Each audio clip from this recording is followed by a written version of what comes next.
Bettina Laville, bonjour. Bonjour. Vous êtes présidente d'honneur et fondatrice du Comité 21, qui a été créé en 1995, qui, depuis déjà un certain nombre d'années, est un acteur engagé dans les questions de développement durable. Et vous-même, à titre personnel, vous êtes également présente dans un certain nombre d'écosystèmes sur ces sujets. Est-ce qu'on peut rappeler peut-être brièvement pour commencer quelles sont les principales missions du Comité 21 ? Bien sûr, le Comité 21 a été fondé entre 92 et 95 dans la suite de la conférence de Rio, dont j'avais personnellement la charge d'être coordonnatrice pour l'État, puisque c'était ma partie carrière dans l'État. Et ensuite, nous avons considéré, comme d'ailleurs beaucoup de pays, qu'il fallait qu'il y ait une association qui remplisse les buts, les objectifs pour la France de l'Agenda 21. Donc nous avons créé avec Mme Veil et Mme Bouchardot cette organisation qui a 5 collèges, alors qui avait 5 collèges, c'est-à-dire entreprises, collectivités locales, associations et monde universitaire et l'État. Mais depuis certaines réformes publiques, l'État n'a pas le droit de faire partie d'associations. Donc nous avons remplacé, d'ailleurs je trouve que c'est un bon remplacement, l'État par les citoyens, et donc nous avons un collège citoyen. Nous avons une série de programmes, et c'est vrai que depuis bientôt 30 ans, nous avons, je crois, éduqué au développement durable un certain nombre de collectivités, d'entreprises. Enfin, je ne recommence pas tous nos acteurs. Nous avons 450 membres aujourd'hui. Et nous avons quelques grands programmes phares qui sont aujourd'hui l'adaptation au changement climatique, la sobriété, le rôle des parties prenantes et évidemment tout ce qui est objectif de développement durable.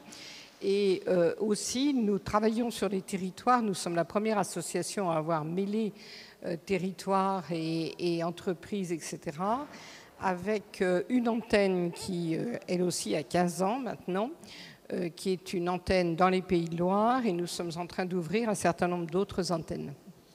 Et vous appelez à un changement de modèle qui parvienne à concilier la justice sociale et la transition environnementale, qui est en plein dans le sujet du forum Convergence 3.0. Comment, en point clé, on peut résoudre cette équation qui parfois peut paraître extrêmement difficile à traiter? Elle ne peut pas paraître difficile, elle est difficile, voilà. Mais si vous voulez, en fait, on suit depuis maintenant 5 ans tout un cycle. On a sorti un rapport juste après le confinement et la pandémie sur les changements sociétaux. Nous avons sorti pratiquement en même temps un travail sur ce qu'on a appelé la grande transformation. Et là, nous voulions dire qu'on n'était plus au stade de la transition, on était vraiment au stade de la transformation. Après, on a sorti un certain nombre de notes, en particulier sur la sobriété, ça, je crois, un peu avant que tout le monde en parle. Oui. Et en fait, également sur l'adaptation, comme je vous l'ai dit. Et en fait, c'est un petit peu les deux grands piliers, en fait, de ce changement de modèle. Alors, j'ai dit tout à l'heure dans un atelier que je ne sais pas vraiment si c'est un changement de modèle, parce qu'encore faudrait-il qu'il y ait un modèle. Je ne suis pas sûre que de toute façon notre modèle en ce moment économique explose au niveau occidental, justement à cause de ce dont vous parliez, c'est-à-dire la difficulté de décliner ensemble, d'une part, le progrès. Mais quel progrès? Progrès pour l'humanité n'est pas forcément le progrès économique. Et d'autre part, effectivement, la sauvegarde de la planète et la justice sociale. Alors pour l'instant, la justice sociale, finalement, elle se fait un peu par un certain nombre de lois. La justice climatique, en revanche, se fait par le contentieux. Et c'est un petit peu cela qu'on interroge dans le rapport Nouveau Modèle qui va paraître le 5 octobre prochain, en disant qu'il faut dépasser ces affaires de contentieux pour refonder. Moi, je n'ai pas envie d'appeler ça un modèle, mais des modèles. Mais en tout cas, à l'intérieur de ces modèles multiples, il faut, alors certains appellent cela alliance, d'autres consensus. Moi, j'aime bien l'idée de bien commun. Et je pense personnellement que l'intérêt général qui fonde notre modèle sociétal et notre modèle démocratique est un tout petit peu essoufflé parce que les gens y croient de moins en moins malheureusement et je crois personnellement beaucoup à l'idée de bien commun. D'accord, donc dans la multitude des initiatives et des modèles qui cohabitent aujourd'hui, c'est finalement d'identifier les signaux du modèle d'avenir pour accompagner sa montée en puissance. C'est un petit peu ça ce qu'on entend par changement de modèle? Oui, alors vous savez, rien qu'en écrivant ce rapport, nous nous rendons compte d'abord du chemin depuis simplement 2 petites années, c'est-à-dire la parution pour nous du rapport transformation. Je vais donner 2 exemples. Premièrement, il y a eu un certain nombre de conflits sociaux extrêmement durs, du renouveau des syndicats, par exemple, qu'on avait finalement, on n'y croyait plus. Et deuxièmement, quelque chose aussi de très important, c'est qu'au niveau mondial, par exemple, au moment de la fondation du Comité 21, il faut bien dire qu'il y avait une certaine unité qui était, à mon avis, factice. Enfin, ça, c'est autre chose, puisqu'on était après la chute du mur de Berlin, d'une part, et d'autre part, dans une recomposition internationale. Aujourd'hui, on est vraiment dans un morcellement. Et tout le défi, c'est de créer, de recréer, d'essayer de reconstruire, je ne dirais pas une certaine universalité, n'exagérons pas, mais un langage commun, en fait, par rapport à ces univers qui explosent et qui chacun revendique une puissance. Et le grand paradoxe, c'est que nous n'avons, c'est la fameuse formule, nous n'avons qu'une seule terre, etc.